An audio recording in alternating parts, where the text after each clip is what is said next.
Hello dear listeners, TW here. Join me as I traverse a century of horror cinema, one flick at a time. The atomic age was in full swing. Fear of the bomb was everywhere. Duck and cover was common parlance. What happens next? Well, art is always a reflection of the time. Godzilla, an instant classic, had not yet made its way to the United States, but the concept of exploring the repercussions of the atom bombs was now ubiquitous. Enter Them, 1954. The first act of Them is a masterclass in building mystery, developing setting, and establishing characters. While the film lacks a clear central protagonist, the ensemble are effective. The result? Genuinely engaging and effective cinema. A caravan is smashed beyond recognition in the desert. A little blonde girl is stunned, walking with a daze and a smashed doll. The local general store is bashed into pieces and the owner brutally murdered. What could it be?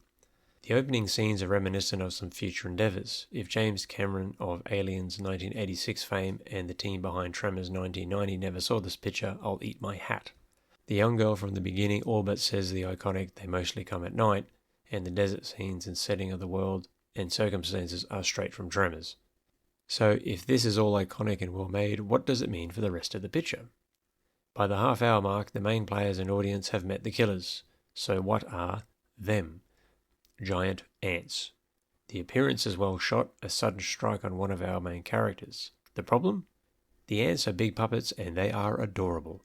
Contemporary audiences no doubt were thrilled, but the impressive animation of Ray Harryhausen or the visuals that would define a generation with War of the Worlds, 1953, are so far away from the ants of Them, it's light and dark. The puppets are cumbersome and the puppeteers do their best, but when the audience is more inclined to say "oh" rather than "ah," the film has a problem.